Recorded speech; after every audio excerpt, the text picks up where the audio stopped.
Zarin Prime was a desert world peppered with shimmering spires and wide open expanses that stretched from horizon to horizon.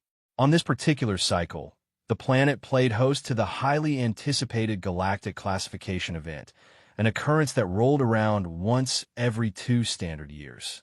Delegations from across the galaxy converged upon this dusty sphere to test their champions' might and cunning, all beneath the watchful oversight of the Galactic Council. For the 48th iteration of this classification cycle, expectations were high, but not unreasonably so. Everyone anticipated the usual spectacle of feats: Draconians twisting metal beams with genetically enhanced arms, Vexians showing off new cybernetic exoskeleton attachments, and mecha constructs recalculating their mechanical designs on the fly. It was routine for the most part, but an unspoken sense of excitement buzzed in the heated air, as though something unprecedented loomed just beyond the horizon. Zanx, Chief Scientific Officer for the Classification Committee, stood on a raised platform overlooking the main registration area. His tall, reptilian form cast an elongated shadow across the metallic floor, just as the heat from the sun glimmered against his scaled hide. He possessed only 2 limbs, like truncated arms that doubled as legs. But his species had long since adapted to such physiology, moving with a fluid grace. Responsible for calibrating every piece of measurement equipment on Zarin Prime, Zinx prided himself on scientific rigor.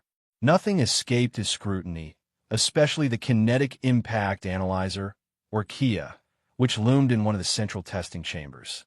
For countless cycles, the KIA had been the gold standard for measuring raw, physical force. Draconians had battered it, Jovians had attempted to uproot it with gravitational thrashes, and Vexians had hammered it with exoskeletons that soared in power, yet never quite broke it. Zenx smiled to himself, certain the device was ready for whatever challengers appeared. Next to Zenx stood Haydax, the broad-shouldered security overseer clad in heavy ballistic plating. Resembling a rhinoceros in many respects, Haydax had thick skin, a short horn that jutted from the center of his forehead, an imposing musculature that conveyed years of frontline security service. He surveyed the crowd at the registration booths, scanning for any signs of trouble. With so many species gathered in close proximity, tempers occasionally flared. Haydax's job was to ensure such conflicts stayed brief and manageable. "We have a consistent turnout this time," he rumbled, voice resonant with quiet authority. "No unexpected players, I assume?" Zenx shook his head and consulted a datapad. A handful of new additions, but nothing out of line. Still, he felt a prickle of curiosity as he read the name human on the list. Though the galaxy's official records noted humans as a comparatively new species within Council territory, few had paid them much mind.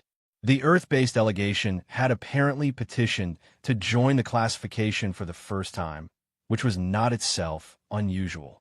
Every cycle, newly contacted species tried their hand at the tests, often scoring low but gleaning valuable data to guide their technological or genetic enhancements for the next attempt. It was the normal arc of progress. A species would show up, struggle, learn, then return stronger the following cycle. That was precisely what Zenx expected. "They're from Sector 15, right?" Haydax inquired, glancing over Zenx's shoulder at the datapad. "Yes," Zenx replied, "and they arrived earlier this morning. Very minimal gear. No mention of advanced modifications." Haydax shrugged. "Well, they'll see the Kia, throw a few punches, and leave. Shouldn't cause a stir." The day began with the usual bustle. Draconian champions roamed, their heavily scaled bodies exuding confidence. Vexians busily adjusted the power couplings of their gleaming exoskeleton suits, each iteration seemingly more compact and powerful than the last. The Mechid, a tall construct in sleek silver plating, offered polite, synthesized greetings to all who passed, its face an inscrutable metal mask. Other species came and went, registering for smaller categories or specialized events such as agility or stamina tests. But the main attraction was always the raw strength competition, the one measured by the Kia, the ultimate device that gave a single number to encapsulate a champion's sheer power. Those with the highest readings often found themselves courted by alliances, their species granted resource advantages in future negotiations. Hence, the entire process was watched by every political eye in the galaxy. After a series of ceremonial fanfares, the official testing began in the largest amphitheater carved into Zarin Prime's rocky surface. Spectators clustered in raised seats under broad canopy tarps, sheltering them from the planet's harsh sun. The Kia was situated at the center, a metallic pillar about 2 meters in height with a reinforced striking pad that had survived decades of pounding. An array of sensor rings glowed softly in concentric circles, ready to measure velocity, impact force, and energy transfer. First came the Draconian champion, a hulking figure with layered scales and enhanced musculature. He stomped forward, claws scraping against the stone. With a roar that echoed through the amphitheater, he slammed his fist into the Kia. The display lit up with swirling colors, greens and blues shifting to a bright red near the top, and a final number of 92,350 flickered onto a large overhead board. The Draconians roared in approval. A 92,350 reading wasn't record-breaking by any stretch, but it placed them comfortably among the higher tiers. Next, a Vexian competitor approached. Coated in a specialized exoskeleton lined with miniature servomotors, the Vexian champion exuded a mechanical hum. With a practice motion, the champion delivered a precisely calibrated strike. The Kia's sensors burst into a rapid display of colors, culminating in a reading of 88,200. Respectable, but not quite at the Draconian's level, prompting the Vexian to scowl. A second attempt netted a slight improvement, nearing 90,000, but still short. The audience muttered with interest, praising the champion's incremental progress over past cycles. After that, the Mechid champion stepped forward, synthetic joints whirring. With an almost casual backhand, it generated a reading of 100,000, an impressive number that triggered fresh waves of chatter throughout the amphitheater.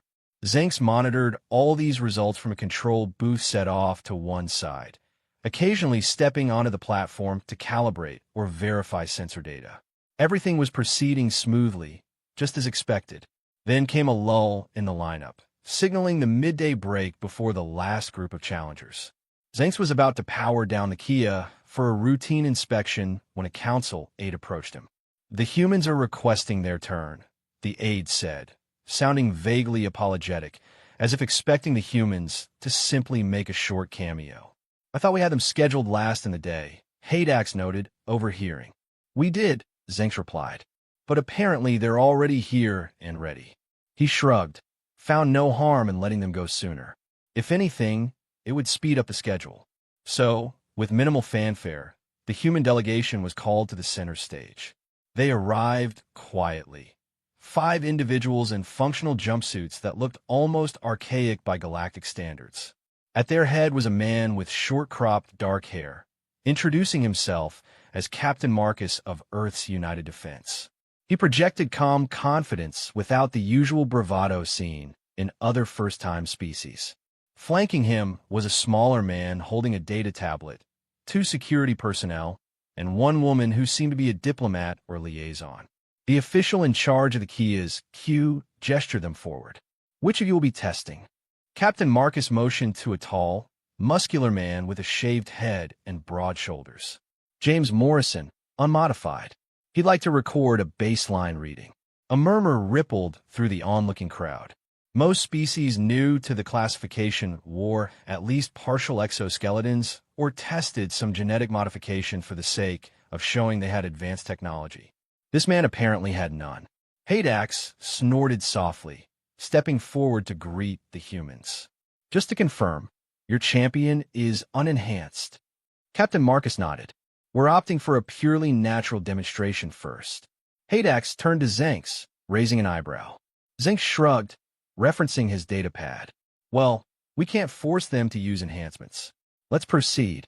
James Morrison approached the Kia, rolling his shoulders and stretching.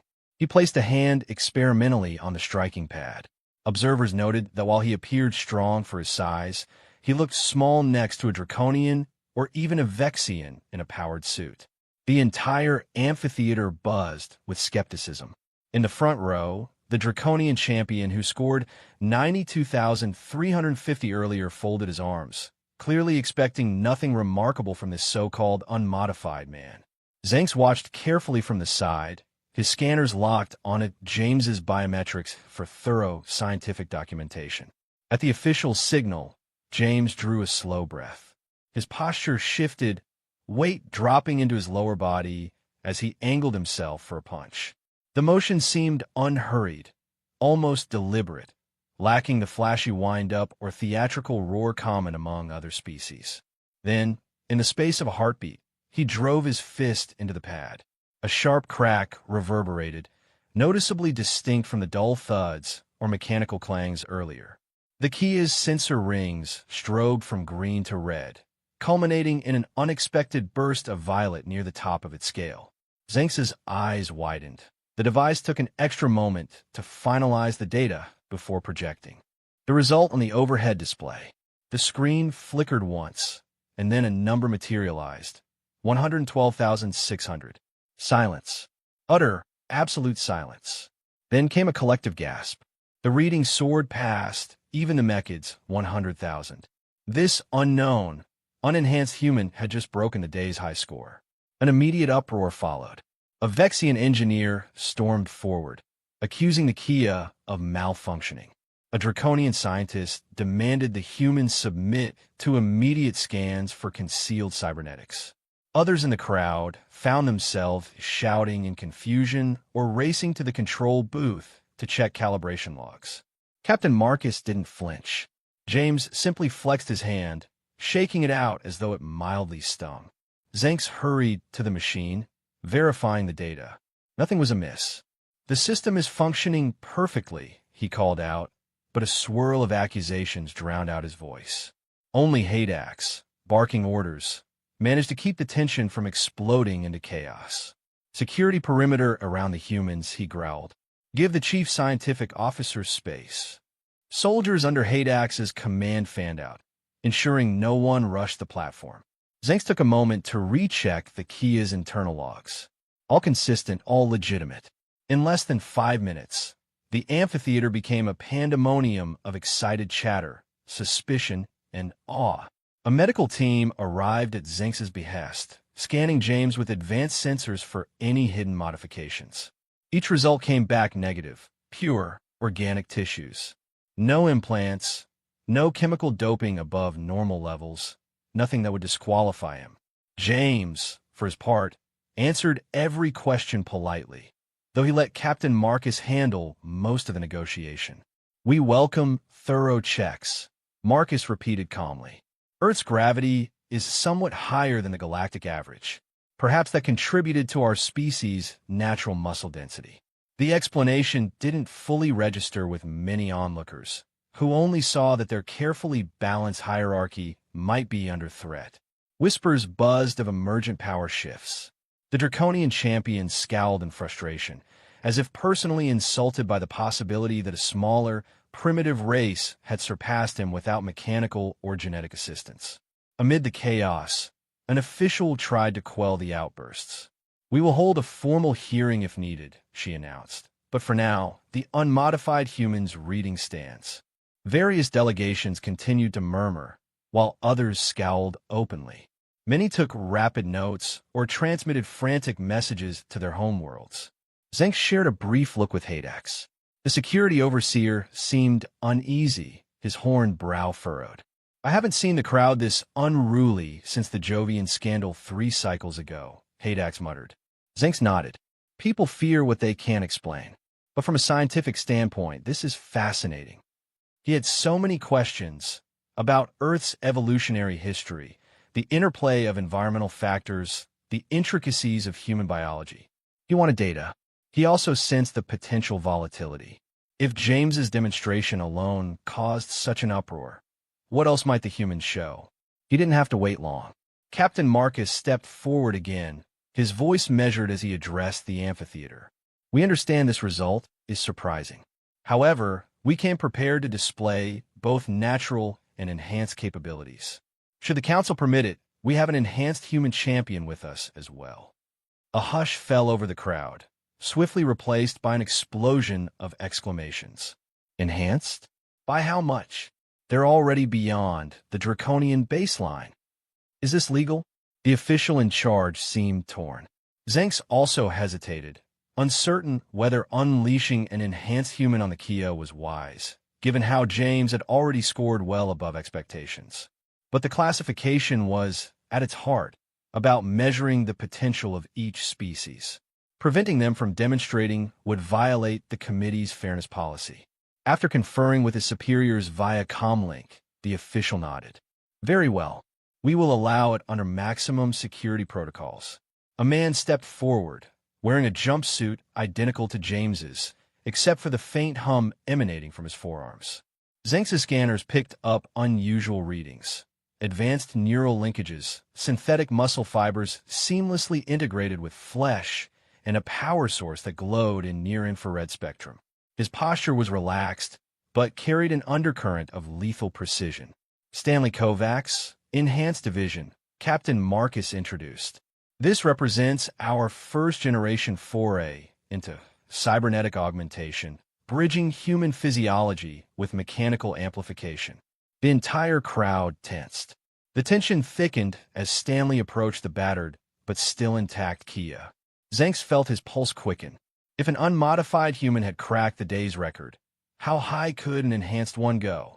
Haydax, arms crossed, watched with narrowed eyes. I'll have my security detail on. Stand by, he murmured quietly. Zenks barely acknowledged him, transfixed by the swirling energy levels he detected from Stanley's implants. Something momentous was about to happen, and everyone sensed it. Stanley paused a couple of steps away from the Kia, as if calculating angles. Technicians rushed to implement last-minute calibrations, verifying all protective dampeners were functioning properly. They adjusted the overhead display to ensure it wouldn't overload from a sudden spike in data. Then, with a nod from the official, Stanley engaged his enhancements.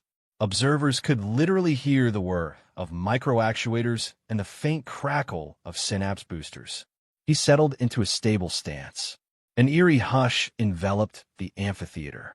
It was the silence of hundreds holding their breath, anticipating the impossible. With blinding speed, Stanley punched forward. The blow struck the Kia with a crack so deafening it echoed through the entire amphitheater, rattling the scaffolding. For a split second, the device's sensor array skyrocketed, lights flaring to levels beyond its normal range. Then, in a flash of metal and sparks, the pillar tore free from its anchors. The Kia's base, designed to remain immovable beneath the most formidable impacts, ripped clean out of the ground. Twisting violently, the machine collapsed against the chamber wall. Pieces of its sensor rings erupted like shrapnel, clattering to the floor. Fragments of the metallic pillar lay strewn about, releasing jets of steam from ruptured coolant lines. The overhead display flickered, attempting to process the data, but shorted out in a burst of static. A stunned silence held the crowd captive for what felt like an eternity. Never in recorded history had the Kia been so thoroughly obliterated. It was as if the entire amphitheater had stepped into a new reality, one where the old measurements no longer held meaning. Haydax whipped out his sidearm and barked for everyone to remain calm, but the tide of emotion was unstoppable. Gasps, shouts, and even terrified shrieks filled the air. Stanley stood in the center of the chaos, smoke drifting from the remains of the Kia. His cybernetic arm remained extended, a wisp of energy trailing around his clenched fist. Slowly, he lowered it and stepped back, exhaling. Captain Marcus moved beside him, placing a hand on his shoulder. For a heartbeat, the humans were the sole island of composure amid a tempest of shock and outrage. What technology is that? Impossible, someone yelled from the crowd. You must have broken multiple treaties just to build that, a draconian roared. They've sabotaged the test. I tell you, spat a Vexian. Meanwhile, a mechid drone hovered near the shattered device, scanning in confusion. Zenks' mind raced as he stared at the wreckage. He and Haydax locked eyes, each recognizing the magnitude of what had just happened. The entire galactic classification system, so carefully maintained for decades, had just been shaken to its core. Council members and high-ranking delegates pushed forward, demanding immediate explanation, some calling for the humans' disqualification, others insisting on total containment. The amphitheater threatened to collapse into a violent brawl. If not for Haydax's security squads forming a cordon around the humans, conflict might have broken out then and there. Amid the shouting, Zanx forced himself to remain rational. He quickly signaled the internal comms. "Activate emergency lockdown. Seal the exits until we secure the area," he barked. Overhead lights flashed red, and heavy blast doors began sliding into place around the perimeter of the arena. The roaring crowd quieted in response to the authoritative lockdown. "We will handle this according to council protocols," Zanx announced, stepping up to a still-functioning microphone. "No species is to engage in unauthorized confrontation. The test results stand, but we need an immediate investigation into everything." Captain Marcus used a momentary lull to address the assembly, raising his hands in a gesture of peace. "We regret any damage caused," he began, voice steady. "We did not anticipate the Kia's destruction. Our enhanced division is the product of Earth's nascent cybernetic program. This is only our first generation of such technology. We came here to show that we respect the classification process. We also see this as an opportunity to exchange knowledge." The mention of first generation made some delegates blanch, while others scoffed in disbelief. One Draconian, sporting a fresh scar across his snout, pushed through the crowd to point accusingly at Stanley. "If that's just the first generation, what else are you hiding?" he growled. The security perimeter tensed, but Marcus simply repeated, "We're open to sharing data. We have no intention of dominating or destabilizing the galaxy." Zanx stepped away from the microphone, mind whirling with possibilities. He knew he needed immediate data. If a newly admitted species could produce a baseline well above the Draconian and Vexian champions, and then obliterate the Kia with an enhanced fighter, the ramifications were staggering. Already, he could foresee the Draconian labs launching massive gene editing projects to close the gap, the Vexians doubling down on exoskeleton research, the Mechid reevaluating mechanical design parameters. And that was just the beginning. Maybe the simplest outcome was conflict. Some species would feel threatened enough to lash out. Others would try to form alliances with Earth, hoping to harness these new capabilities. Either scenario could rip apart the precarious balance in the galaxy. Haydax approached him, face grim. "We have delegates clamoring for immediate answers. They want the humans quarantined or something worse. Your call, Chief Scientific Officer." Zanx took a steadying breath. "A formal emergency session of the Council is the only way to handle this. We can't adjudicate such a seismic development out in the open. We need facts, not fear." Haydax nodded and relayed the decision through his comlink. The amphitheater's tension refused to dissipate, but at least they had a protocol to follow. Over the next hour, top-ranking delegates and council members assembled in an adjacent hall, overshadowed by the shattered remains of the Kia. The humans were escorted there under heavy guard, though they seemed unperturbed. Captain Marcus walked with calm purpose, James and Stanley flanking him. It was as though they had fully anticipated this reaction. Once inside the hall, Haydax's squad sealed the doors, and a hush settled. Delegates stared down from a raised platform shaped like a half-moon, centuries-old banners draped behind them. At the center stood Captain Marcus, representing Earth before the entire might of the Galactic Council. An elderly council overseer cleared his throat. "We are convened here to address the unprecedented event in today's classification. The human participants displayed force readings that exceed established norms by a wide margin. Furthermore, their enhanced champion destroyed the kinetic impact analyzer, a device that has stood for decades. We must determine if this violates any interplanetary treaties and what implications this holds for our classification system." Captain Marcus bowed politely. "I will answer any questions. We do not wish to violate treaties. Our technology is a legitimate product of our own R&D. A dozen voices erupted with questions. Where did you get such advanced cybernetics? How can an unmodified human surpass draconian might? Is Earth aligned with any outside powers? Marcus raised a hand, waiting for the clamor to subside. Zenx, standing to one side, quietly took note of every query, eager to see how the human would respond. In simple terms, Captain Marcus began, Earth's gravity is roughly 1.7 times the galactic standard.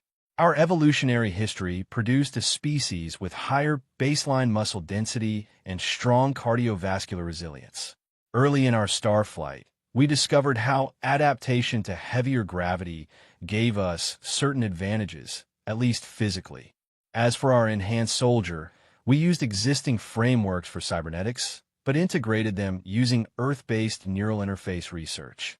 We are not funded by any advanced, external civilization. We have not stolen or reverse-engineered technology from outside sources. Everything you witnessed is the result of Earth's own development. Murmurs swelled through the chamber. Many delegates looked skeptical, some outraged, yet others displayed sparks of genuine curiosity. A draconian general half rose from his seat, mandibles clicking in agitation. You expect us to believe you accomplished this without outside help? Marcus nodded calmly. We do. Zenx gestured for attention. With permission, I have personally verified the scanner data from both James Morrison and Stanley Kovacs. The unmodified champion indeed shows abnormally dense muscle fibers, but no evidence of artificial or genetic tampering. The enhanced champion's prosthetics represent a new approach to cybernetics, but again, there is no sign of contraband technology. From a purely scientific standpoint, the results check out. A wave of disbelief and grudging acceptance swept through the delegates. Haydax, stationed near the door, observed the exchange with keen interest. He knew the council might still take draconian measures to ensure their power structure remained intact. But Zenx's testimony carried weight. After all, he was the top scientific mind behind the classification, and no one dared question his integrity. Silence stretched in the hall, charged with possibility. The old power dynamics were teetering on an edge. A Vexian counselor broke the silence, voice tinged with hostility. The Kia has always been our ultimate yardstick. If your species can bypass it so easily, it undermines the foundation of our system. Are you suggesting we alter the classification framework to accommodate your performance? Captain Marcus paused, studying the questioner. We're not requesting special treatment. However, the fact that we exceeded the Kia's known range indicates the galaxy has more possibilities than previously charted. Perhaps the system needs expanding. Another surge of debate erupted. The notion of revising a time-honored standard was anathema to many. The Draconians valued tradition. The Vexians thrived on technical rules, and the Mechid liked stable data sets. Yet none could deny the evidence. The Kia was shattered, along with the illusions that the current scale covered all eventualities. Zenx chimed in carefully. Progress is made by adapting. We can't cling to outdated tools forever. Finally, the council overseer raised a hand, quieting the chamber. It is the decision of this council that humanity's achievements be recorded as valid. Their unmodified champion score will stand as the top mark in that category, and the enhanced champion's results, though unquantifiable, will be noted as well. The destruction of the Kia is unfortunate, but we cannot dismiss data simply because it challenges our norms. However, he paused meaningfully. We must address security concerns. Many species are uneasy at the prospect of such strength. Captain Marcus inclined his head. We understand. We are open to dialogue. We believe in mutual growth and wish for peaceful relations. Words are cheap, a draconian general growled, but I suppose it's a start.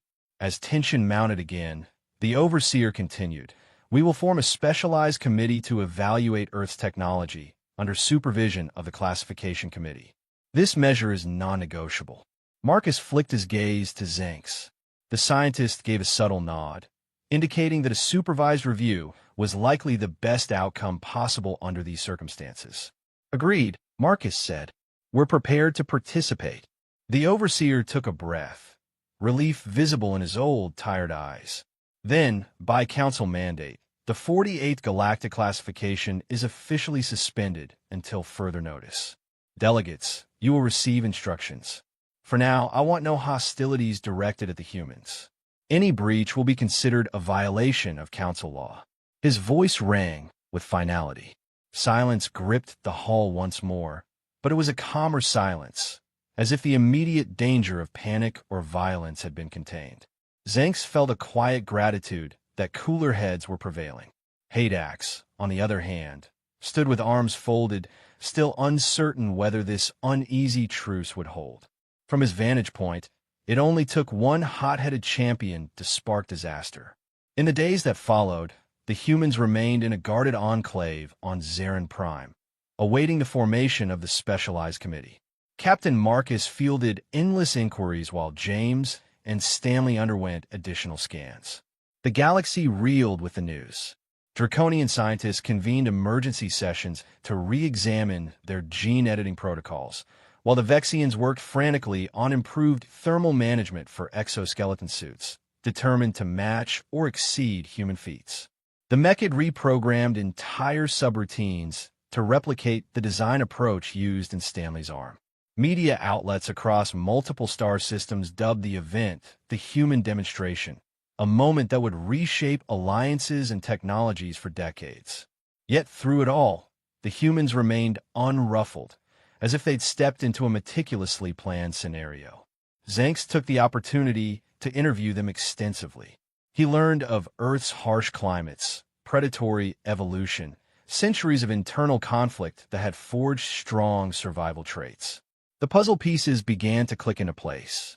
Haydax found himself in hushed conversation with Zanx late one evening, both overlooking the desert plains from a balcony outside the security center. I get it. This is all scientifically incredible. But from a defense standpoint, the entire galaxy's just been thrown off balance, Haydax muttered. Zanx nodded thoughtfully. I see the risk as well. Conflict can arise when the established order is disrupted. But maybe there's also a chance for unprecedented collaboration. Humanity's approach to integrating machinery with biology is unique. If we share knowledge responsibly, this could accelerate progress for everyone, not just Earth. Haydax rubbed his horn. Or it could spark an arms race. Zanx couldn't argue that point. Down below, in the flickering lamplights, delegations from Draconian enclaves and Vexian workshops huddled in tense discussion. The shape of the future was in flux, and no one, not even the Council, could predict where it would lead. A few days later, the Specialized Committee convened in a smaller but well-secured hall. Representatives from Draconians, Vexians, Mechid, Jovians, and several neutral species, plus Zanx as the scientific head, Haydax as security oversight, and Captain Marcus with James and Stanley as test subjects, gathered around a circular table.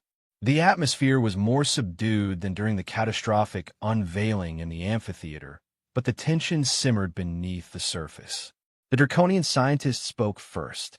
We want Earth's assistance in developing bone density enhancements to withstand heavier gravity. This is purely for scientific pursuits. The Vexian chipped in. Our exoskeleton modules could benefit from your neural interface design. Let's form a research exchange. Meanwhile, the Mechid wanted to dissect the microactuators in Stanley's arm. We do not physically dissect living beings, Captain Marcus clarified, but we can share schematics. Zanx mediated the negotiations, ensuring no species tried to overstep or coerce the others. The session ended with tentative agreements for shared research. In exchange for certain technological insights, Earth would gain access to advanced raw materials and faster-than-light navigational data. Though uneasy at first, the delegates recognized the mutual benefits. As they filed out, Haydax exhaled in relief. For now, we've avoided open war. Zanx nodded, mind still spinning with the day's revelations. He remembered the Kia's destruction in vivid detail. The flash of raw power, the fractured metal, the surge of unstoppable force. Could the galaxy harness that energy constructively rather than tear itself apart? Only time would tell. Captain Marcus and his team left the conference room, shoulders squared, faces impassive. They knew they were at the threshold of a new era, where Earth was no longer an isolated planet, but a key player in galactic affairs. In the following weeks, delegates of every stripe arrived on Zarin Prime to either watch from the sidelines or actively engage in negotiations. The planet buzzed with an undercurrent of possibility. The Kia lay in ruins, and rumor had it the new version was already in the works, one that would measure far beyond the old device's capabilities. Zanx helped design the preliminary schematics, hoping to incorporate Earth's new data into a more robust instrument. He mused on how a simple demonstration had forever shifted the classification hierarchy. For decades, the galaxy had believed certain species topped the scale, but humanity's emergence upended every assumption. The Draconian champion had retreated to his clan's base in a fit of wounded pride. The Vexian engineer who had once boasted about exoskeleton upgrades now quietly studied Earth's approaches. The Mechid, stoic as ever, merely recalculated. Meanwhile, Earth's presence expanded. Merchant vessels arrived, bringing new samples of Terran produce, cultural artifacts, and, ironically, personal fitness gear that many species snapped up, hoping to replicate the humans' muscle-building prowess. Interstellar news outlets sensationalized it all. Are humans unstoppable? Could Earth's gravity advantage be the cosmic game-changer? Marcus gave measured interviews, maintaining that Earth sought peaceful cooperation. But the seeds of change were sown. In a private moment, Zanx revisited the amphitheater's wreckage, gingerly stepping over shattered metal shards. He placed a hand on one large fragment. The Kia's core sensor array had once seemed limitless, but now it lay twisted and blackened, a testament to the folly of believing one's knowledge was complete. The scorch marks, the ragged edges of steel, they were symbols of evolution in motion. Life, especially new forms of it, refused to be confined.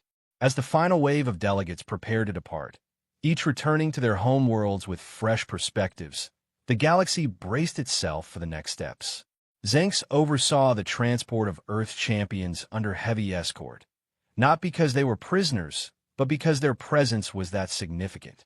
Haydax coordinated with Captain Marcus on security details.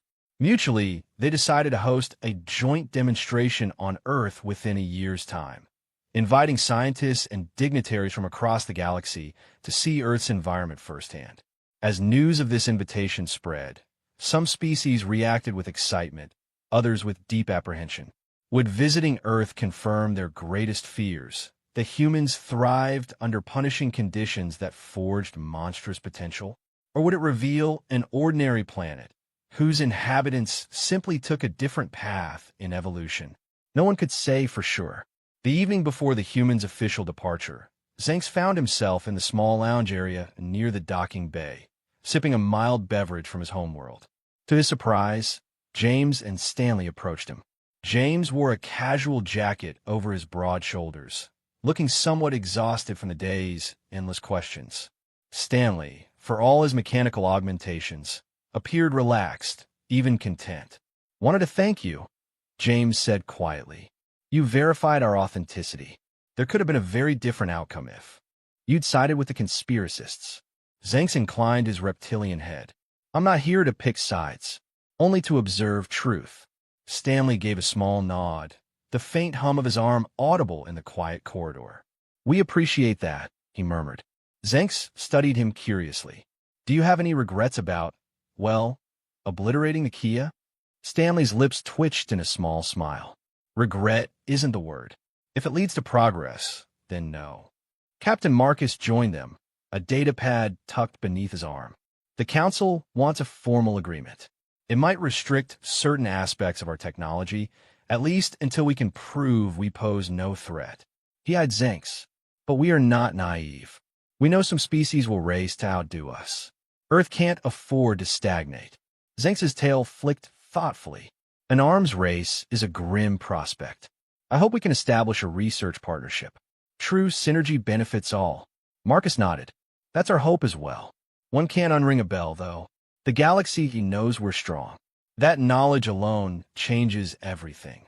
Zenks exhaled, feeling a strange mix of anticipation and trepidation. In a matter of days, the humans had redrawn the cosmic map.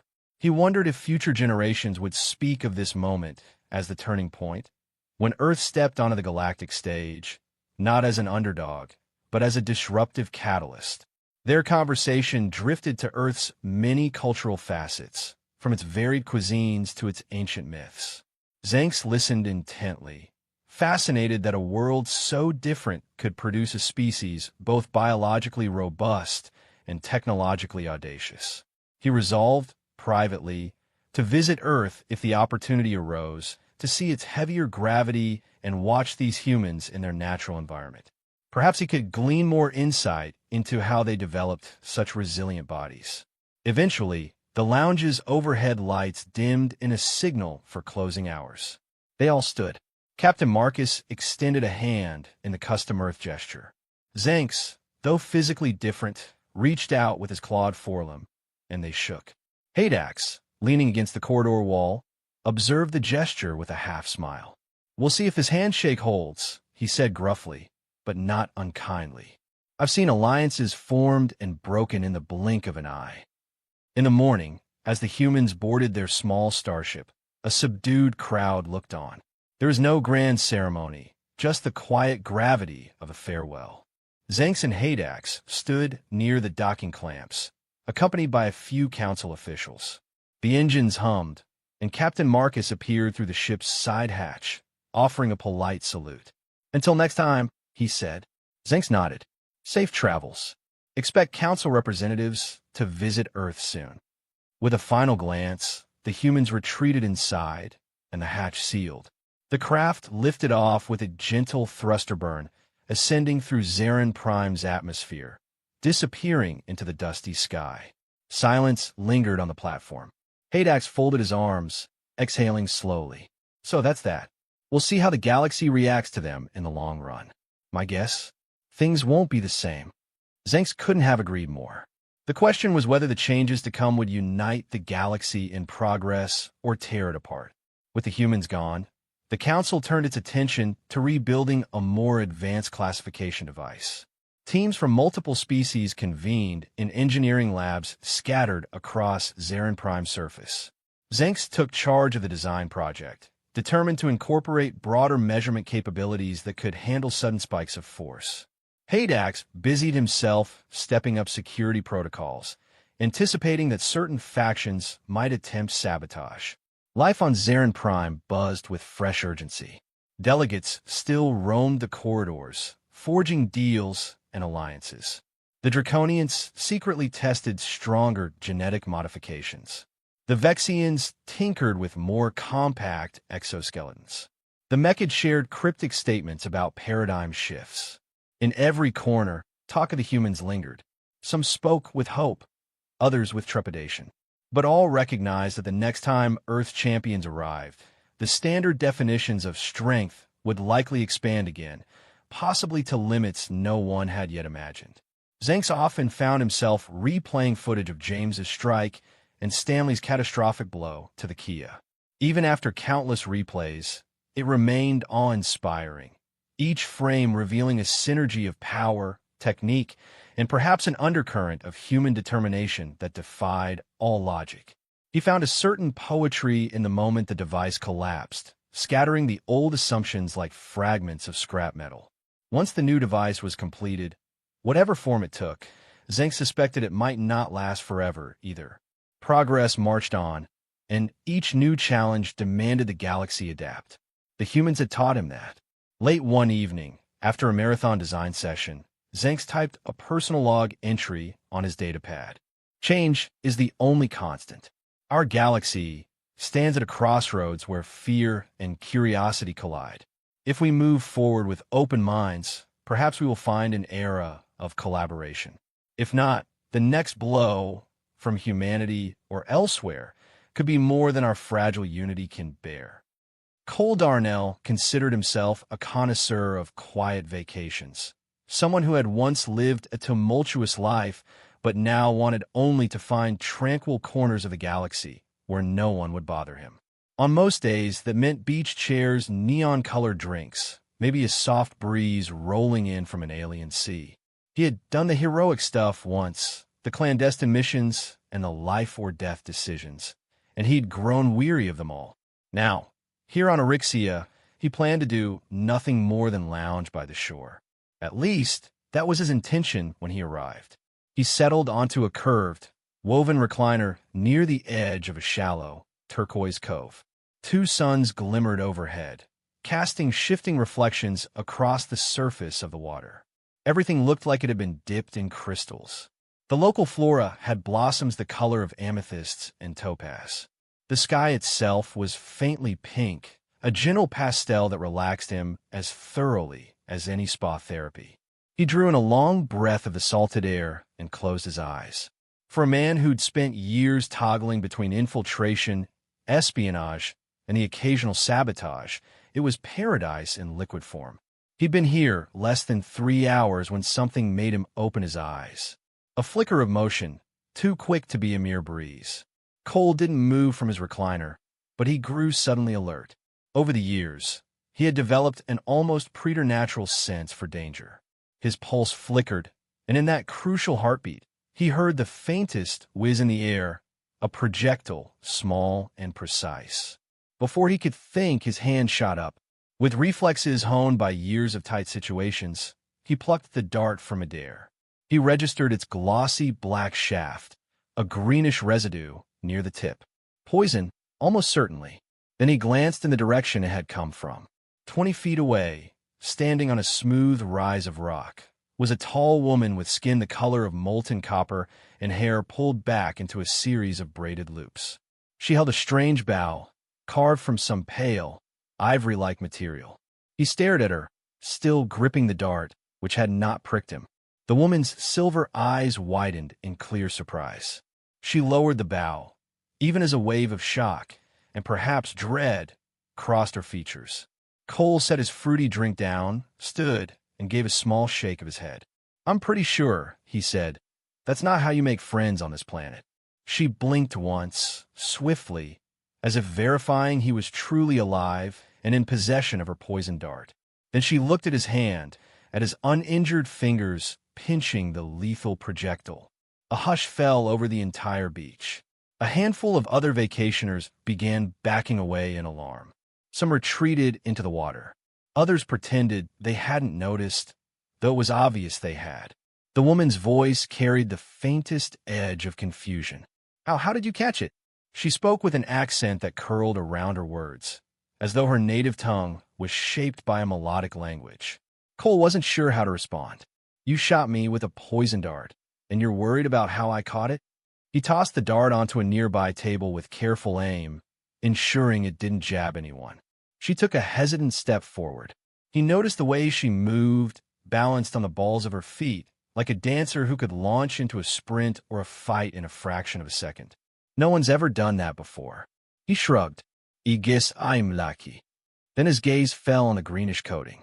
"Or else I'm just highly motivated to avoid being poisoned." Tension pressed around them, nearly tangible. At the edges of the beach, a few onlookers were summoning local authorities, or at the very least trying to figure out if this was some bizarre show. The woman, tall, sinewy, wearing what looked like pieces of leather armor strapped around a practical black bodysuit, seemed torn between outright disbelief and sudden worry. Cole's mind whirled through the possibilities. Why had she targeted him in the first place? Had his past finally caught up to him yet again? Perhaps he resembled some agent of the local regime. Or maybe he'd simply been in the wrong place at the wrong time. He took a calming breath. It was possible this could be resolved peacefully, but he stayed on guard. Her bow was still lowered, but her fingers twitched on the string. "Your reflexes, they aren't normal." He raised an eyebrow. "Lady, I'm not exactly normal, but I'm also not interested in a fight, especially not while I'm on vacation." The woman glanced behind her, scanning the rows of bright canvas umbrellas and the clusters of lounge chairs. Her posture stiffened. She seemed to notice some presence in the distance, perhaps local security forces. Her eyes flashed with urgency. "I have to go." She spun to leave, but Cole's voice stopped her. "Hold up. I think you owe me an explanation." She spoke quickly, her tone laced with dread. "You mustn't hold that dart. That was it for my clan. Once it's caught—" "Hey!" Shout interrupted her. Two uniformed Arisian guards, wearing pale green uniforms, approached with weapons raised. Tourists scurried away even more. The beach, moments earlier an oasis of rest, now vibrated with tension. The woman's shoulders tensed, and she took a step away from the guards. Cole saw in her eyes a flash of defiance, as though she was prepared to bolt or fight if she had to. The guards barked an order in the local language. The woman looked back at Cole, jaw set in a combination of regret and anger.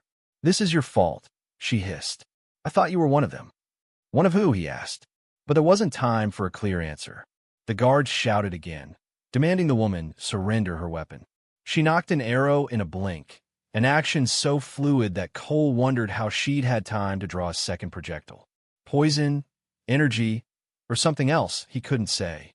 But the guards, alarmed, fumbled for their pistols. Cole, not in the mood to see the day end in bloodshed, acted almost on autopilot.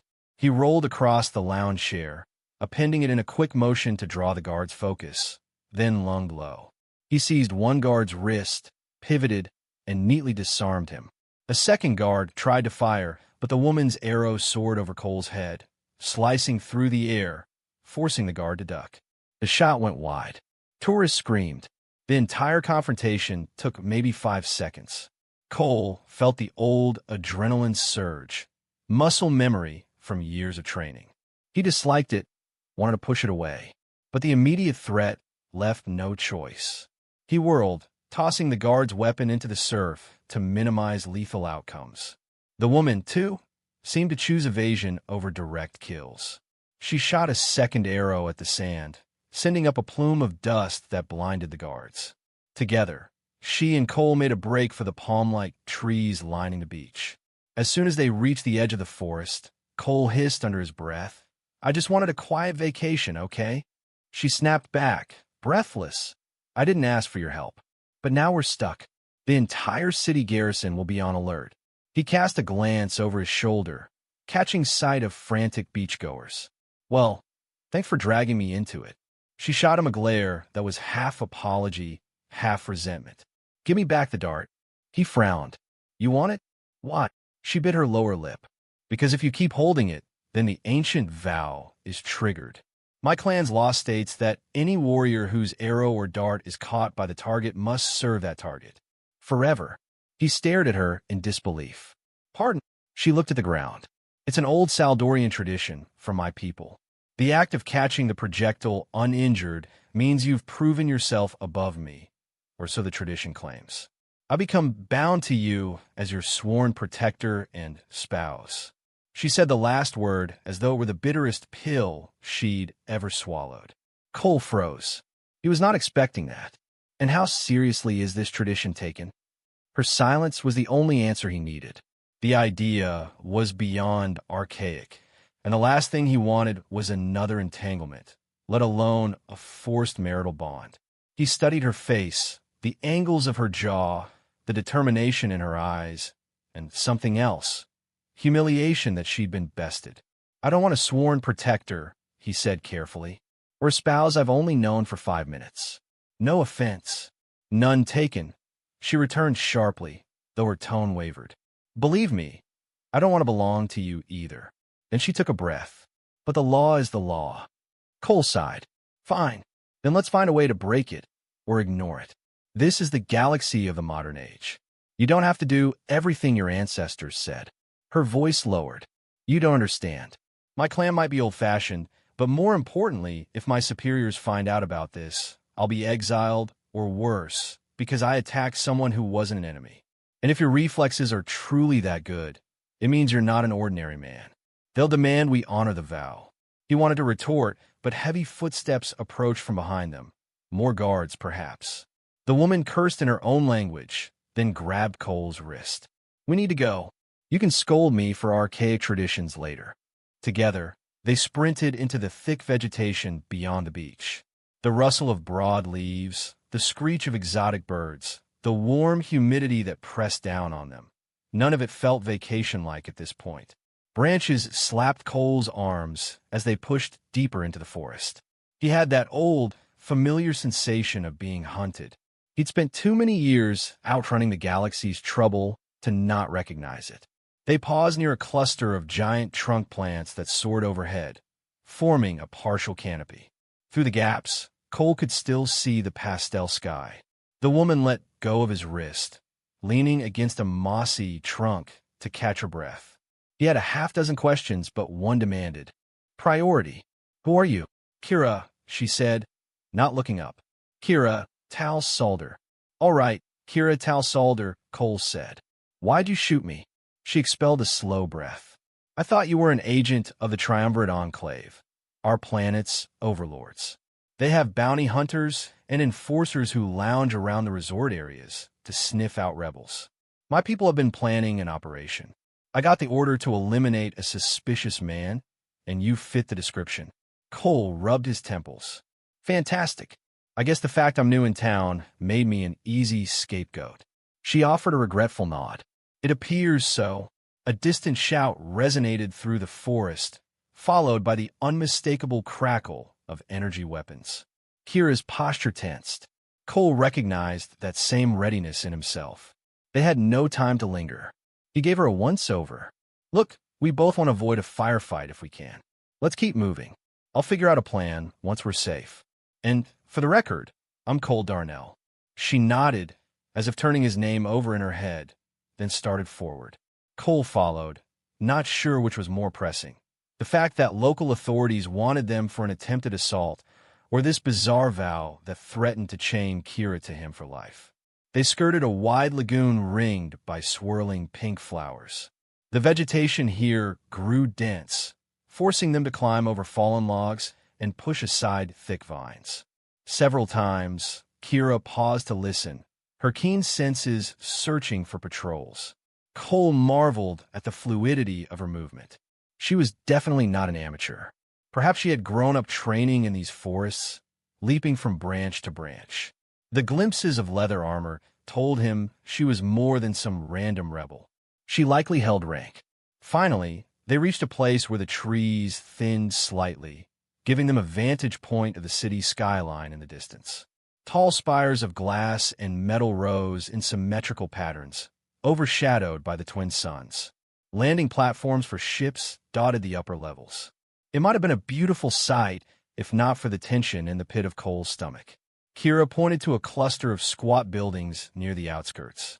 "We can hide there for a moment. That's part of the old trading district, mostly abandoned. My people sometimes use it as a safe route." Cole followed her down a slope, weaving past boulders and shrubs with bright, arrow-shaped leaves. He was grateful the humidity wasn't worse. At least the climate on Erixia seemed tolerable. Still, sweat trickled down his neck. They scrambled over a low stone wall and emerged onto a cracked pavement that must have once been a road. Here, the city's presence was more tangible. Ahead, an old street stretched between rows of empty stalls and shops, their signs faded by time. He caught sight of some Arisian script on a sign reading, "Jewelry, finest Saldorian craft," though the interior was dark and vacant. Wind rustled scraps of cloth. It felt eerily deserted. Kira motioned for him to follow her into one of the shop fronts. The interior smelled musty, with bits of debris scattered across the floor. A hole in the ceiling let in a beam of sunlight. She guided him to a back room stacked with dusty crates. Cole brushed off a crate, then sank onto it with a sigh. Kira, rummaging around, found a hidden canteen of water. She passed it to him. They drank in silence for a moment, each lost in thought. Finally, Cole said, "So, tell me about these overlords." "The Triumvirate Enclave." She frowned. "They're effectively the controlling power on Erixia. Our leaders sold us out years ago in a series of treaties that favored off-world profiteers. Now the Enclave has a stranglehold on trade, security, and politics. Anyone who objects, like my clan, gets labeled a rebel and is driven underground. We've lost entire communities." Cole nodded slowly. He'd seen such scenarios on countless worlds. "And your clans try to fight back?" "Small acts of resistance," she explained. "Sabotaging supply lines, forging alliances with other tribes. But the Enclave is well-funded, well-armed. My people are mostly farmers, hunters. We can't match starships and plasma rifles with bows and darts. That's why we train in stealth. Unfortunately, we've had to adopt extreme measures, like taking out suspicious men at the beach. She gave him a sharp look. He smirked wryly. Understood. But you do realize that was a risky guess. I could have been just some tourist. In fact, I was. She offered a faint grimace. Orders were orders. I see now they were mistaken. But I can't undo it. He leaned forward, resting his elbows on his knees. So about this vow. You mentioned if a Saldorian's projectile is caught unharmed, that Saldorian is bound to the catcher. That's unbelievably archaic. It's called the Coveran bond in our language, she said softly. It was meant to prevent pointless bloodshed in ancient clan wars. If you could catch a rival's arrow, you proved you were there. Superior, so the rival had to concede. But now it's more symbolic than anything. He stared at the dusty floor. Symbolic, sure, until someone takes it seriously. My clan's elders still hold to the old ways, as does our rebellious faction. If they learn I tried to kill you and you caught my dart, they'll interpret it literally. Cole exhaled. So I just give the dart back, say it was a misunderstanding, and poof, it goes away. She shook her head. It's not that simple. The act itself was witnessed by half a dozen people on the beach. Word will spread. My clan is determined to follow tradition to keep unity alive, especially in these times of oppression. Great. So either we hide, or we play along and get married. That's just... I can't even believe I'm saying that out loud. She didn't reply immediately. Her eyes were downcast, as though she, too, was grappling with the ridiculousness of the situation. Finally, she said, I don't see any immediate solution, but I do know that if the Enclave arrests us, tradition will be the least of our worries. He stood, pushing aside his frustration. All right, one crisis at a time. Let's not get arrested. Then we'll figure out how to handle your clan's vow. She walked to the shop's broken window, peering out cautiously. We need to meet up with my people, the ones who remain free. They might have a safe house deeper in the city. I can get us there, but it won't be easy. The Enclave's patrols roam the streets. Cole nodded. Lead on. I'll follow. She regarded him with an odd expression. Are you sure you want to get more involved in this? You could try sneaking away on your own. Maybe find a ship at the starport and leave Erixia behind. He almost chuckled. True, but my plan was to rest on a sunny beach, and that's out the window now. Besides, for better or worse, I can't leave you to deal with that vow on your own. If there's one thing I don't do, it's walk away from a mess I helped create, unintentional though it was. She studied him for a moment, then nodded. All right, stay close. They slipped back into the street. Shadows lengthened across the pavement as the suns drifted lower in the sky. The empty stalls and shuttered buildings lent an ominous quiet to the area. Now and again, they heard footsteps or saw the reflection of a patrol's visor. But Kira guided Cole with impeccable stealth. It reminded him of covert operations he'd run in the past, using side alleys, counting footstep patterns of watchers, timing every crossing so they remained unseen. Along the way, Cole got a glimpse of what the Enclave had done. Some windows bore scorch marks, presumably from forced entry. Doors were broken, crates spilled, as though soldiers had rummaged for contraband. Street corners had propaganda posters praising the Enclave's leadership for bringing stability. Typical tyrannical marketing.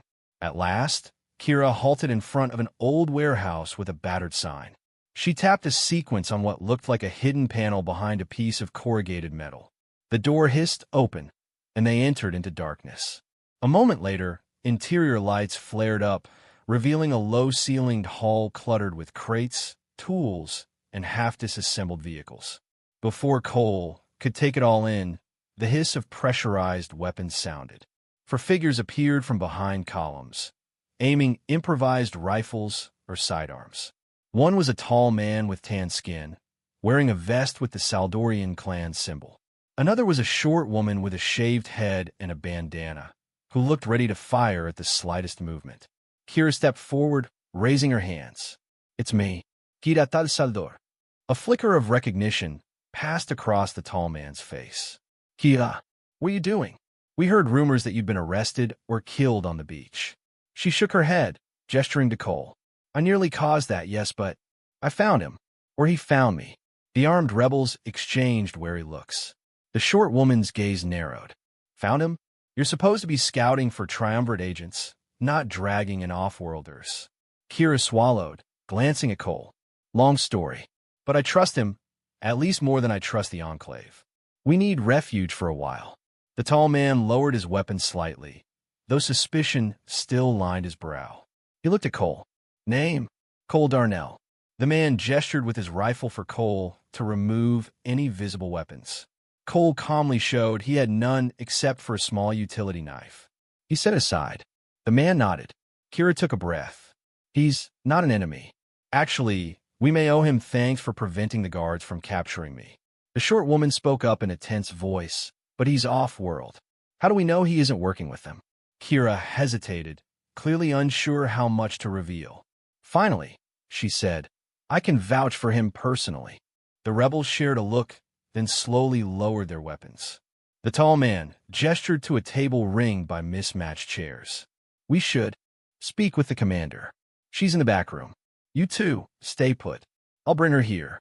As he walked off, the short woman and two others hovered protectively, their eyes fixed on Cole. Kira exhaled, muttering under her breath about how this day had gone from bad to worse. Cole gave her a faint, apologetic shrug. Moments later, footsteps signaled the arrival of another figure. A woman with streaks of gray in her braids, wearing a dusty uniform jacket that hinted at a prior life in some official capacity. Her gaze was sharp, assessing.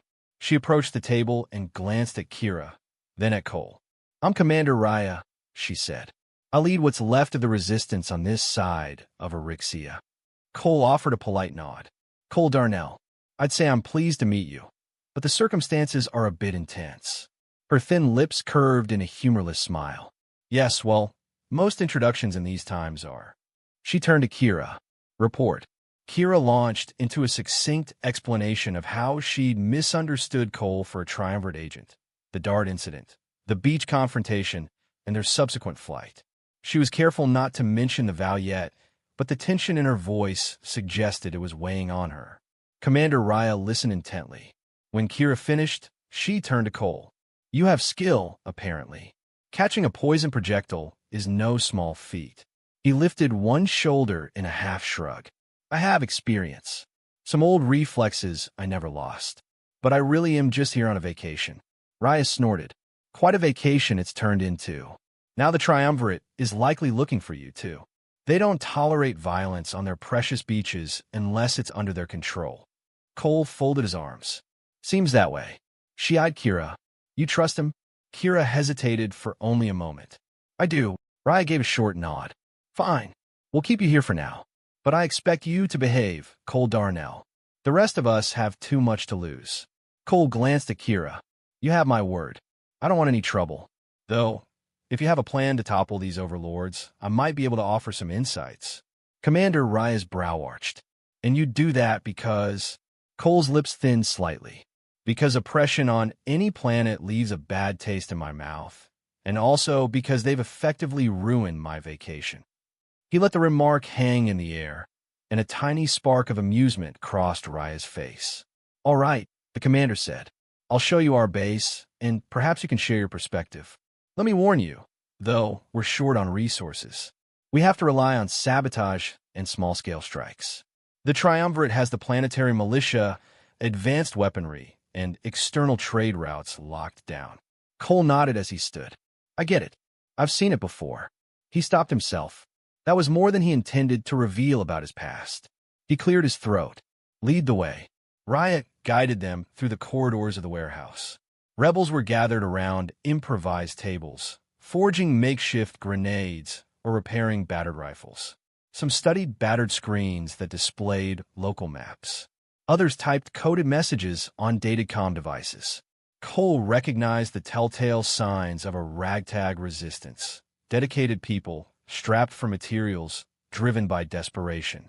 While Raya and her subordinates explained the scale of triumvirate control, Kira lagged behind with Cole. Once they were momentarily out of earshot, she whispered, "I need to tell Commander Raya about the vow eventually. She has the clan's ear, and if I hide it, it'll only cause trouble." He nodded slowly. "Yeah, might be wise to address it before rumors start. But let's see if we can figure out a solution that doesn't bind you to me forever." Kira's eyes flickered with a glimmer of gratitude. "Thank you. I appreciate you not wanting to force me into anything." Cole paused, stepping aside to let a busy rebel with an armful of supplies pass by. "Look, I'm not a saint, but I'm also not someone who wants a marriage based on archaic tradition. That said, I won't let them punish you for it either." She nodded, something like relief softening her usually guarded expression. Then they continued deeper into the base. They ended up in a small briefing room. An old wooden table was shoved in the center, its surface scratched with a rough map of Erixia. The Triumvirate's main fortress was indicated by a thick black marker on the far side of the city. Various supply depots, starports, and other strategic points dotted the rest. Commander Raya explained how the rebels had been slowly chipping away at Triumvirate patrols, but with minimal effect. Cole asked questions, gleaning the scope of the conflict. It was similar to many he'd seen, an overwhelmingly powerful regime, scattered pockets of resistance, lack of outside support. The Triumvirate's advantage was greater technology and off-world backing. The Saldorian rebels had local knowledge and the will to fight, but that was rarely enough on its own. After the debriefing, Raya dismissed everyone to rest or resume tasks. She pulled Kira and Cole aside. "Let's be direct. I can see Kira is uneasy. Is there something else I need to know?" Kira hesitated, then lifted her chin. "Yes, Commander. There's an aspect of our clan law. I shot a poison dart at Cole, but he caught it and wasn't harmed. That triggers the Covenant. By tradition, I'm bound to him. Protector, companion, spouse, whatever you want to call it." Raya's gaze shifted sharply from Kira to Cole. "Is that so?" Cole raised his palms. "I don't want to enforce it. I respect your culture, but this is insane. I'm not going to force her into anything." The commander's expression was unreadable for a long moment. Then she let out a low sigh. "The clan elders are set in their ways. This vow might cause complications, especially if word spreads that you claimed Kira by skill. Some might see you as an ally. Others might see you as a usurper." Kira bit her lip. "I'm not trying to cause friction, but the vow is known. If we ignore it, we risk dividing the clan. If we honor it, I lose my independence. Neither outcome is good." Commander Raya stared at the battered map on the table. "We can't afford divisions now. Our fight against the Triumvirate is already precarious." She looked back at them. "We'll keep this quiet for the moment. In the meantime, maybe we'll find a way around the vow, or to reinterpret it. Some elders might accept alternative solutions." Kira looked relieved. Cole exhaled. "Works for me. Let's call it a temporary freeze on archaic law." Raya nodded. "Focus on helping us. That might buy you both enough goodwill for the clan to let you define the vow on your own terms." Cole grimaced inwardly. He had come here to sip drinks and read a mindless book under the sun. Instead, he was volunteering as a rebellion advisor, engaged to a fierce warrior by ancient law, and on the run from local authorities. Life had a cruel sense of humor. They left the briefing room and found themselves a quiet corner in the warehouse. A tattered couch provided a place to sit.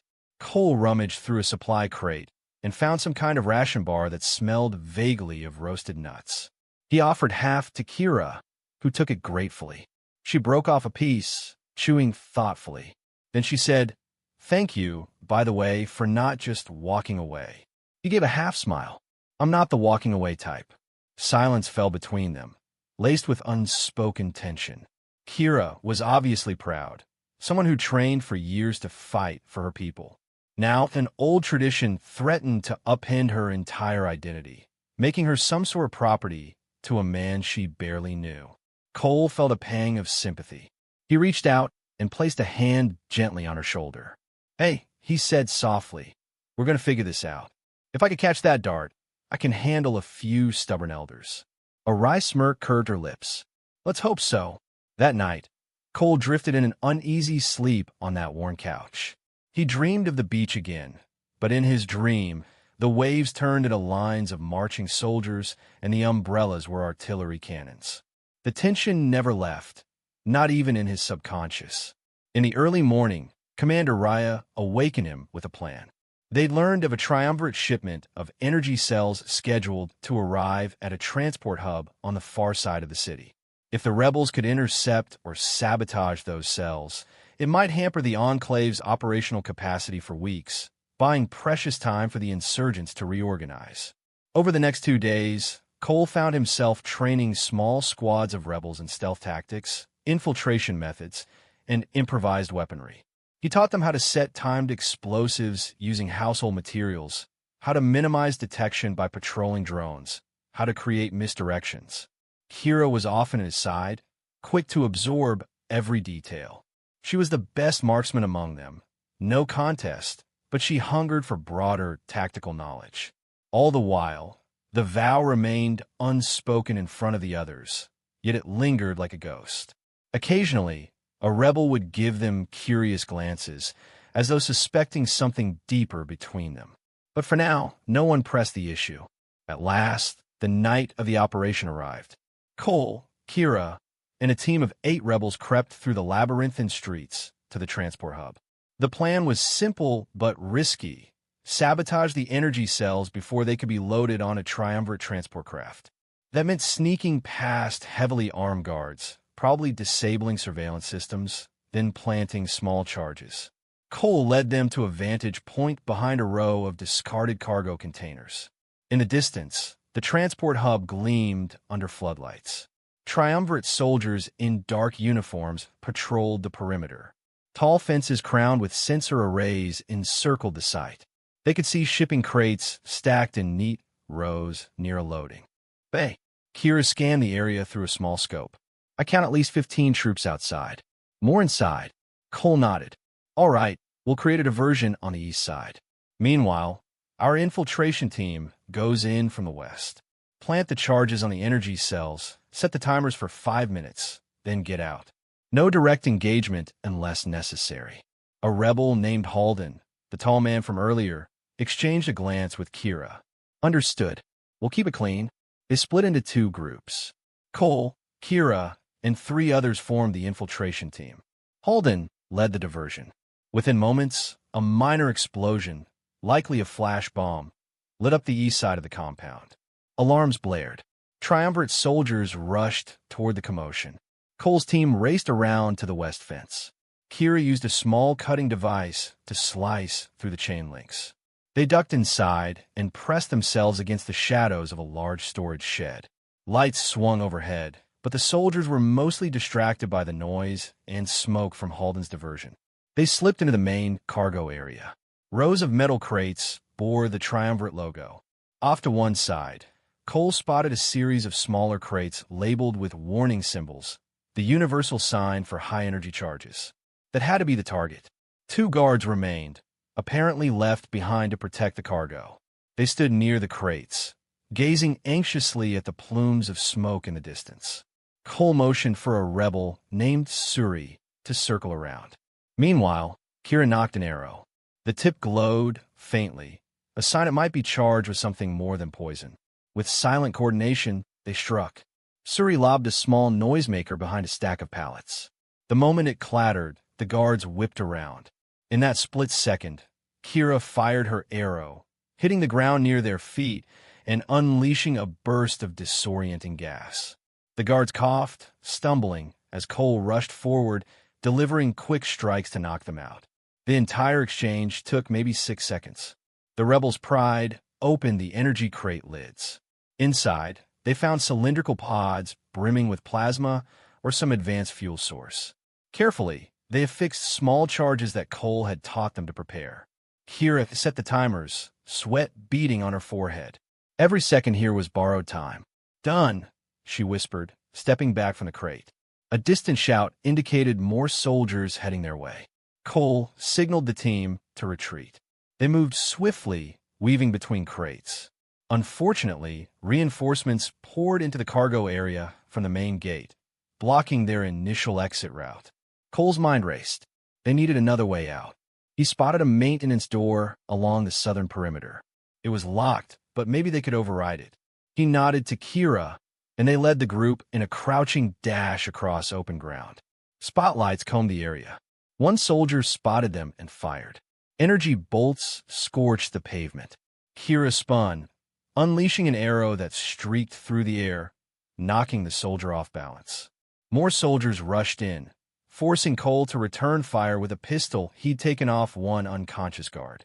Suri did the same. They pressed forward, adrenaline surging. The door was locked behind a code panel. Kira cursed, fumbling with her bypass kit. Laser blasts hammered the crate they hid behind. Cole leaned out, returning covering fire. One of the rebels yelped as a stray bolt grazed his arm, but he kept going. The small explosive charges they placed on the energy crates would detonate in a minute or two. They had to escape before the entire place went up in flames. Kira's face was tight with concentration. Finally, the panel beeped and the door hissed open. She shoved it wide, and they ducked inside. The corridor beyond was unlit, but anything was better than staying outside under the soldiers' guns. They sprinted down the corridor, turning left at an intersection. Somewhere behind them, the triumvirate had realized where they'd gone. Footsteps echoed. Another door blocked their path, but it seemed to lead to the outer yard. One of the rebels put his shoulder to it, and the latch gave with a squeal. They emerged onto a side street. At that moment, a deep rumble shook the ground, followed by a thunderous boom. A flash of orange light lit the sky behind them as the charges detonated, igniting the energy cells. A wave of heat rolled out. The triumvirate transport hub erupted in chaos, sparks, debris, a swirling cloud of smoke. Cole grabbed Kira's arm and pulled her forward, away from the blast site. The other rebels kept pace, adrenaline fueling them. They dashed along the side street until they reached an alley that led back into the heart of the city's abandoned district. Sirens wailed in the distance. No one spoke until they'd put enough distance between themselves and the inferno. Finally, Suri slumped against a wall, panting. "We did it," Kira nodded, pressing a hand to her chest as she caught her breath. "We did." Cole's pulse hammered in his ears, but a sense of grim satisfaction washed over him. He'd wanted peace, but if he had to fight, he'd at least do it for a cause that seemed just. And these rebels, for all their patched-up weapons and meager resources, had spirit. They slipped back to the warehouse in the early morning hours. The tension weighed on them heavily. Commander Raya was waiting, anxious. When they delivered the news that the energy cells had been destroyed, a flicker of hope danced in her eyes. "Maybe now," she said, "the triumvirate will think twice before deploying their forces so carelessly." Cole nodded, though he knew a single victory wouldn't dismantle an entire regime. Still, for the first time, he felt a shared sense of camaraderie with these people. They were fighting for their homeland. Kira sank onto a seat, exhaustion etched on her face. Cole lowered himself beside her, shoulders touching. The vow lurked unspoken, but in the hush of that moment, their connection felt genuine. They had each other's backs in the field, and that bond was real, vow or no vow. Commander Raya approached them. "Rest for a few hours. Then we'll debrief and decide our next move." Kira nodded wearily. Cole simply closed his eyes, leaning his head against the wall. Despite the thrill of success, he wondered how many more fights lay ahead, and whether he could truly remain here without tangling himself deeper in their conflict. The next day, an emergency communique arrived at the rebel base. The triumvirate's chief enforcer, General Avon Thrace, was coming to Erixia to personally oversee the crackdown. Many rebels reacted with alarm. Thrace was notorious for brutal efficiency. Cole recognized the name from old intelligence reports, someone who didn't hesitate to flatten entire cities if it served the greater goal. This spurred heated debates among the rebels. Some wanted to retreat to the underground caves that dotted Erixia's wilderness. Others argued that abandoning the city would cede too much ground and demoralize the people. Commander Raya tried to keep order. Kira stood in the center of the group. "We can't just run. We have to show the populace we won't abandon them. There must be a way to force Thrace into a stalemate or drive him away." Cole listened, arms folded. Eventually, all eyes turned to him. Whether he liked it or not, He'd become something of a tactical advisor. He took a deep breath. The Triumvirate is powerful, especially with Thrace leading them. You can't defeat them head-on, but you don't have to. Hit them where it hurts. We just disrupted their energy supply. Next, we target communications or food distribution. Make it cost more than it's worth for them to hold the city. This might push them to negotiate or withdraw. Raya nodded slowly, though anxiety flickered in her gaze. And if that fails? Cole shrugged grimly. Then we keep going. Increase the pressure in every possible way. Thrace wants to make an example of you. You make an example of how resilience and sabotage can ruin his day. At that, a ripple of determination spread among the rebels. They began organizing smaller cells to carry out specific tasks, from distributing propaganda to forging fake credentials. Cole took on the role of training them in infiltration techniques gleaned from his old days. Kira took charge of the sharpshooters, turning them into a formidable scouting unit.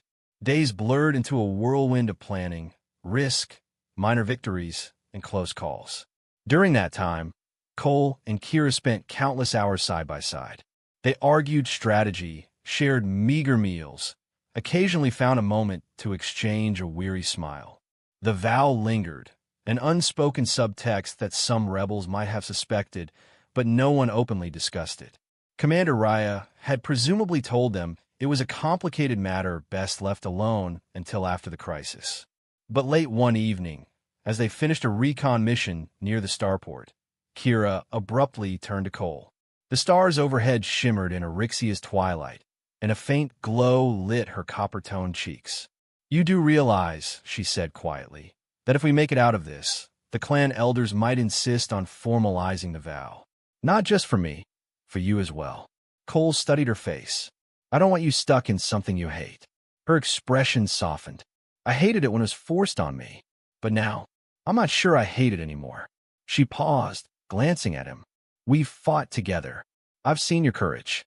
I've seen your kindness. You're not what I expected from an off-worlder. Maybe the vow doesn't have to be a curse." His chest tightened with an unexpected warmth. He reached out, gently brushing a stray lock of hair from her forehead. "I'm no stranger to complicated relationships, but I'd rather it be our choice, not a rule from centuries ago." She exhaled. "Agreed. But I also don't want to disrespect my clan. If abiding by the vow can unite them, under a larger cause, and if I actually choose it, not just submit to it, maybe it becomes something else. A symbol." He found himself leaning closer.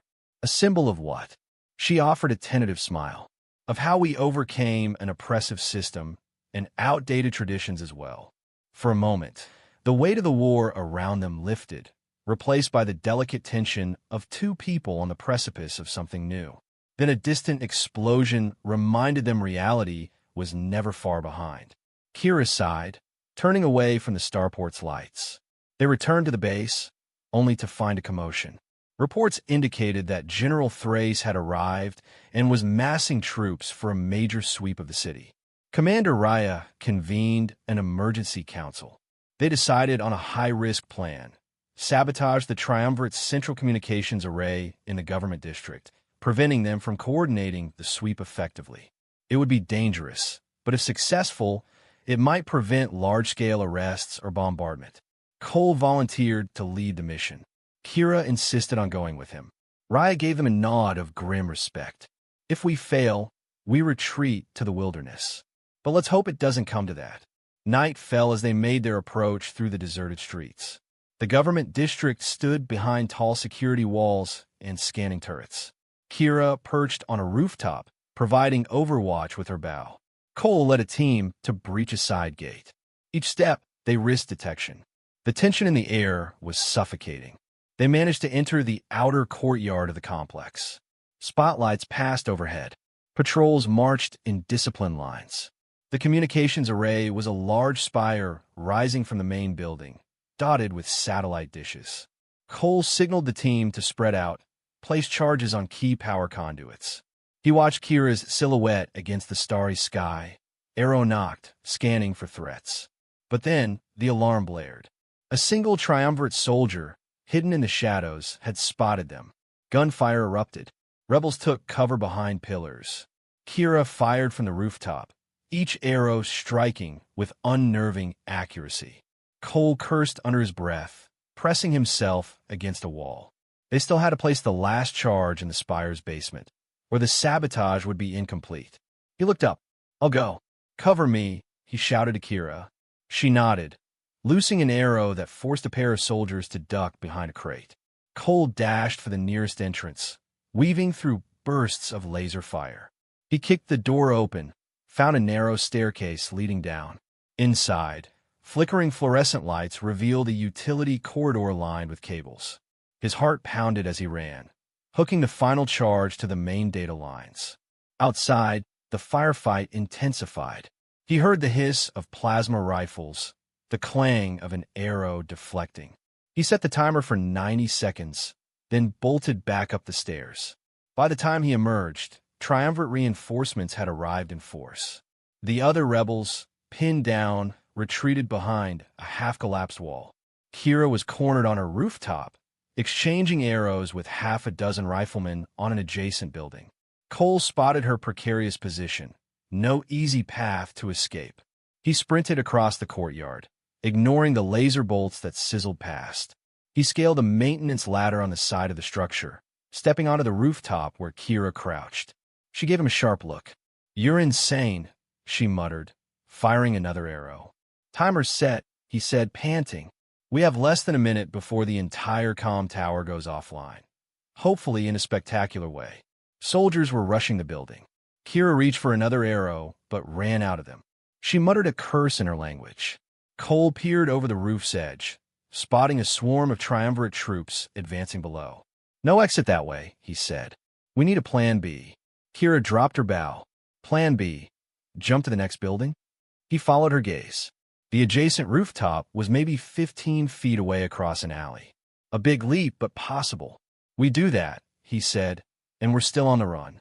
"It's better than letting them corner us up here," she replied. "On my count." They took a running start. Hand in hand, they leaped into the night air, clearing the gap by a hair's breadth. They landed in a graceless roll on the opposite rooftop. Pain jolted Cole's shoulder, but he forced himself upright. Kira stumbled to her feet, eyes flashing with adrenaline. Shouts from the troops echoed behind them. Suddenly, a deep rumble vibrated through the air.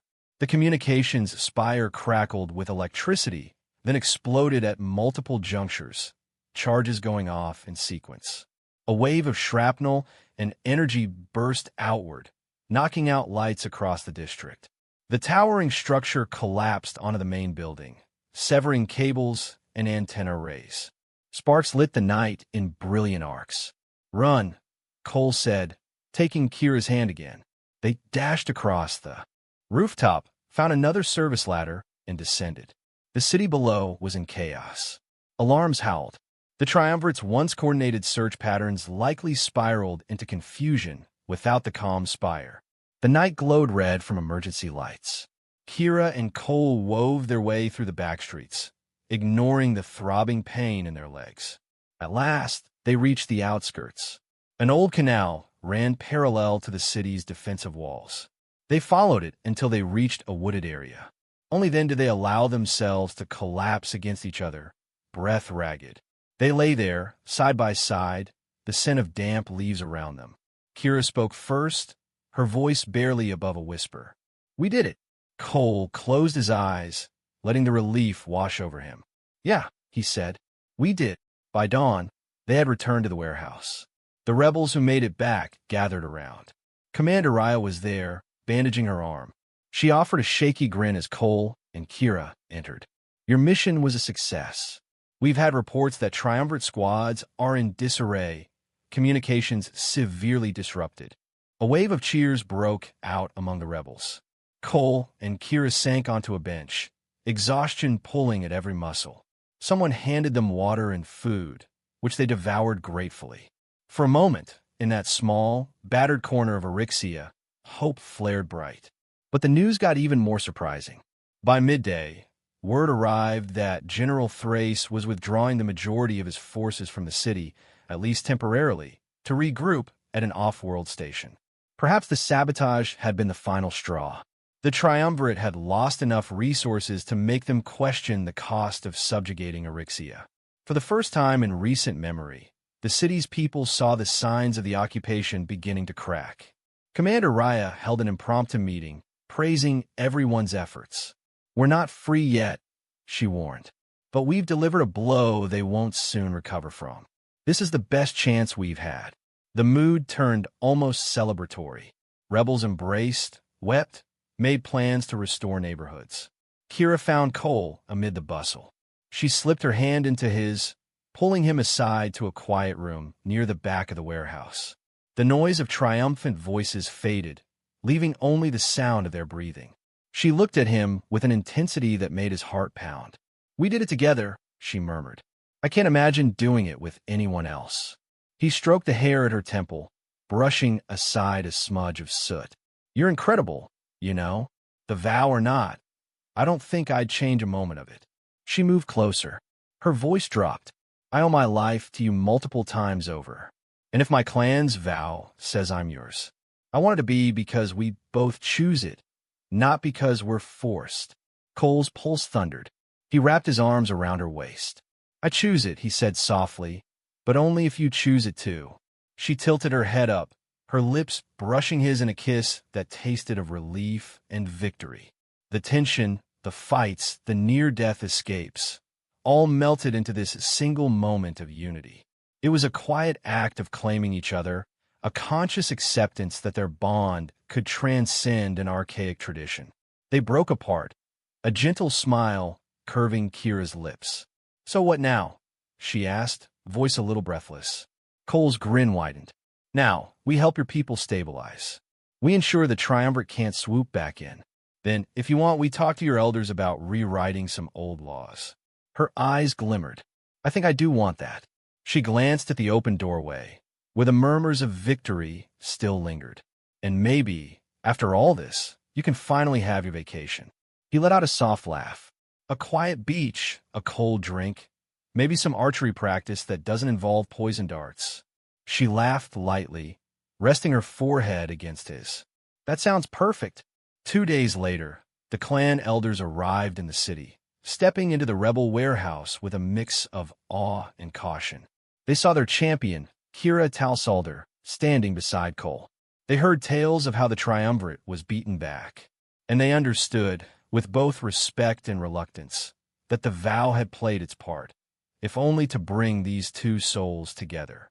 In the presence of Commander Raya, the elders did not demand the old vow's strict terms.